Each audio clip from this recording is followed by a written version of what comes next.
With every game series, there is a black sheep. For God of War, it's Ascension. For Zelda, it's The Adventure of Link, which I really like. For Dark Souls, it's Dark Souls 2. Sorry, Crab, but it's true. And for Devil May Cry, it's the sequel. I'm your host, James, and this time on That Game Review Show, we're going to be taking a look at the often hated Devil May Cry game, disregarding the reboot, Devil May Cry 2. So, this is the only game in the series I didn't have much prior experience with before recording for this review. And the little amount of time I spent with the game prior was very brief and sarcastic. I just kind of went through and played the first area, made fun of it a bunch, and that was kind of it. And first impressions of the game are decent, honestly, coming back to it. The presentation is a lot better in this game than the first. Dante's overall design is actually pretty awesome. The voice acting is a little bit better as well. But if you'll notice something throughout the review, it's Dante. He's so serious in this game. And he really did pick up a Harvey Dent coin flip gimmick. Looks like it's your lucky day. Wonderful! I am very pleased. It leads to a harbor. If you are successful, I will tell you a story about your father, son of Sparta. Some hints of old Dante do show through, but we'll talk about that later. The game starts off in this museum. I guess it's a museum. Hey, there's a Munda statue. You meet up with your ally in this game, Lucia. She seems pretty skilled at killing demons with her twin blades, but then Dante comes in. Dante.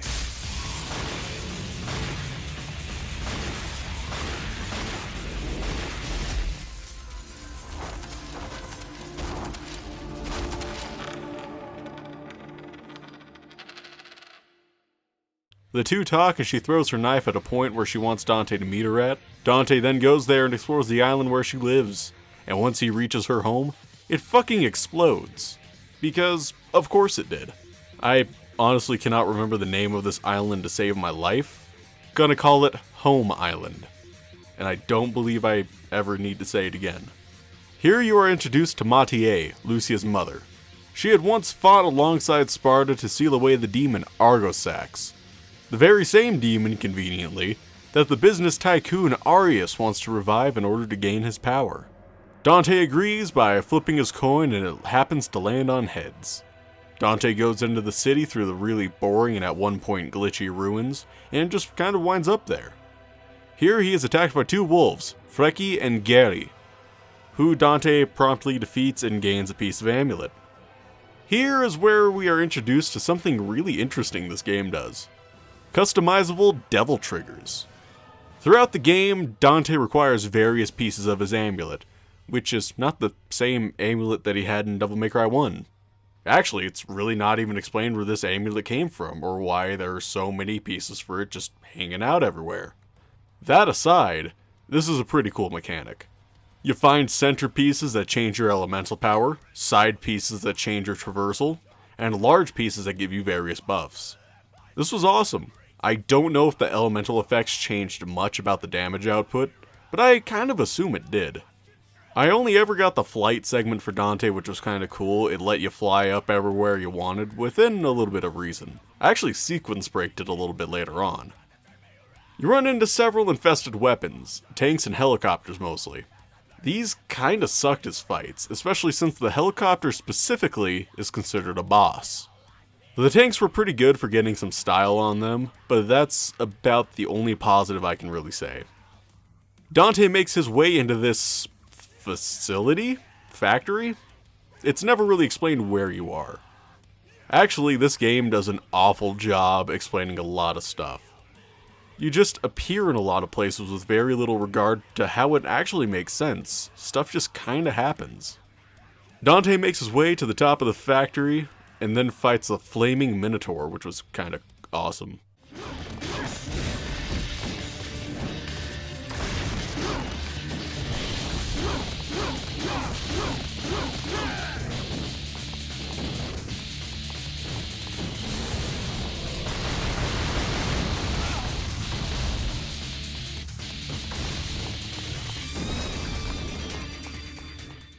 The building then starts a self-destruct sequence, and Dante has to escape as fast as he can.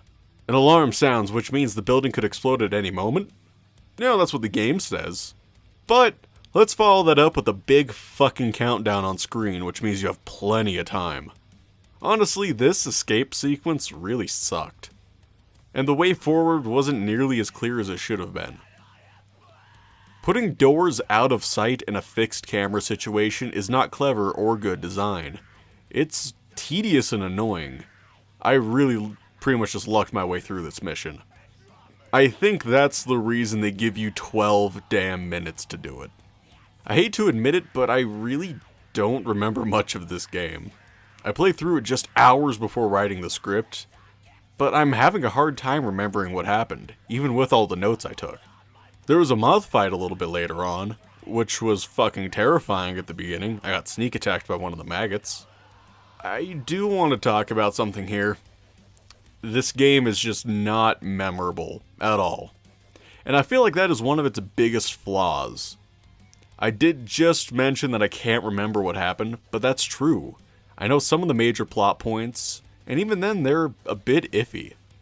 Lucia confronts Arius, who reveals to her that she was a creation of his, and she will eventually turn against the humans. She is very clearly upset by this.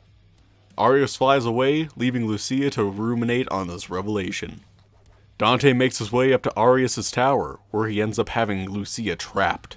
Dante offers Arius the other Arcana, items used to seal Argisax, in order to save Lucia. Arius takes the Arcana and later uses it to open the portal to the demon world. During the ceremony, Dante comes in to stop him. The ceremony seems to be going on fine, until the coin Arcana starts reacting really strangely, revealing the guys that Dante had exchanged the real one for his own coin. A cool little detail here is that when Dante first hands Arius the Arcana, you can see the fact that this is Dante's coin, just hidden in plain sight. Arius loses his shit and attacks Dante. The fight is very similar to how it was the first go around, except there are now some bodyguards here. They were a little annoying, biggest issue being that your dodging distance is still in range of their attacks, so it's easy to dodge and then get hit repeatedly. Dante then finishes off Arius in a display of old Dante showing through just a little.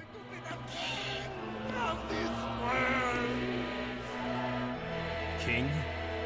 Yeah. Here's your crown.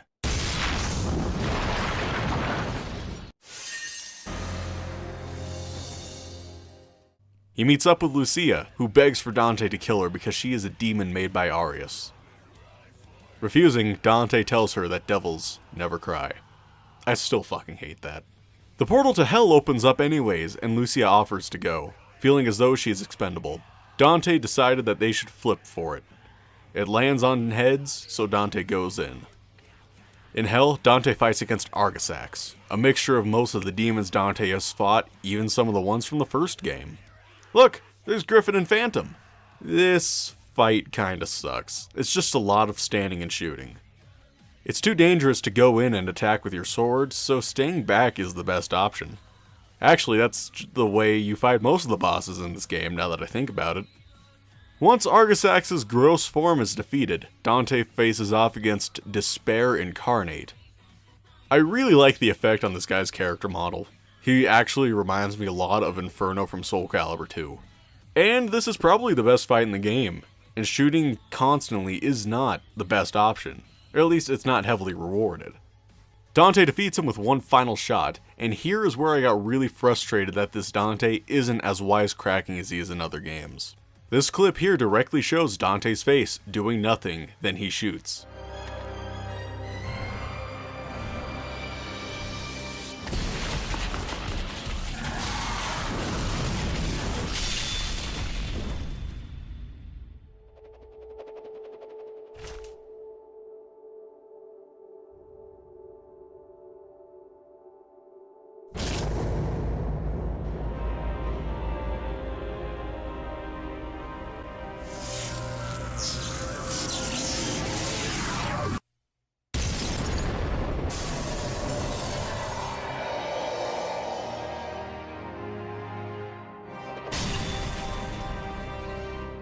You could have said something, anything, to make it more awesome.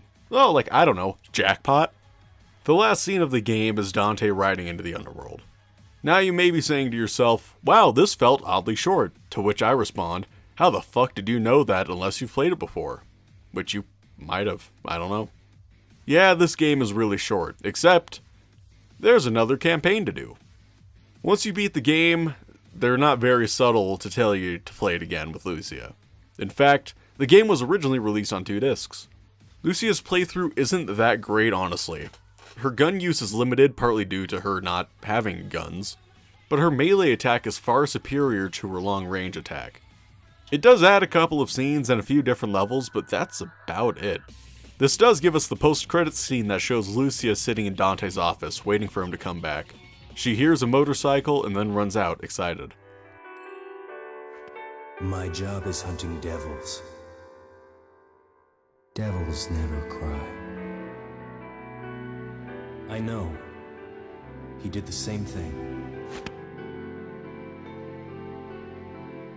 But Sparta did come back.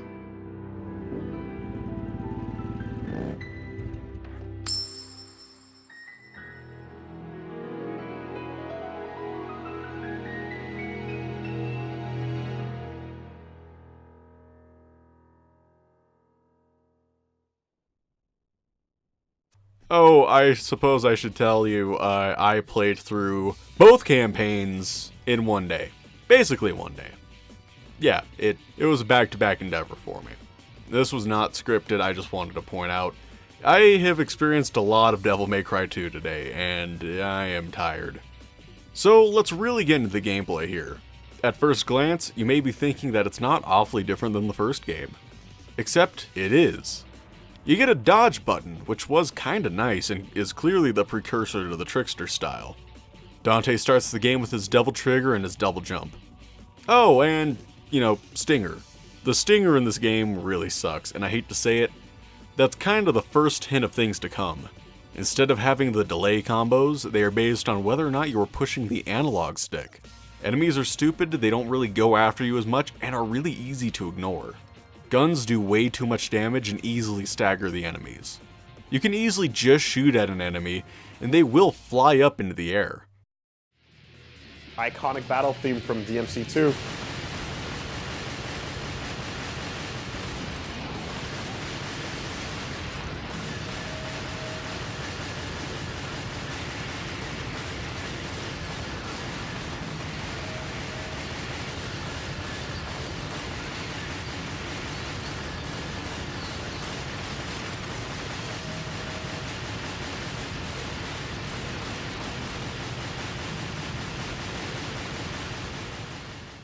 This isn't helped by the fact if you hold square, you just auto-fire. And when you're in double trigger, it's basically a rapid-fire gun which just destroys enemies. The guns you get are all pretty irrelevant. Ebony and Ivory do decent enough damage and have such a long range compared to the shotgun. The submachine guns, however, have such a high rate of fire that they are what I ended up choosing to go with. The swords you get in this game are pretty boring as well. Sure, here is where we get to the first showing of Dante's now iconic Rebellion, but they all handle the exact same. I do want to point out, Rebellion looks pretty close to its current design. Certainly less anime and crazy, but the basics are there. Actually, it looks a lot like how it should look in 5, at least based off of one of the first images we've seen of it. Overall, I don't hate this game. I would probably put this game on the bottom of my list for the series, and that's not a crazy opinion. But I didn't hate it. There were some moments that I was actually really enjoying the game. Some of the combos were kinda cool and could have translated well to having the delayed combos. This game added weapon switching for the guns, which was later implemented into 3.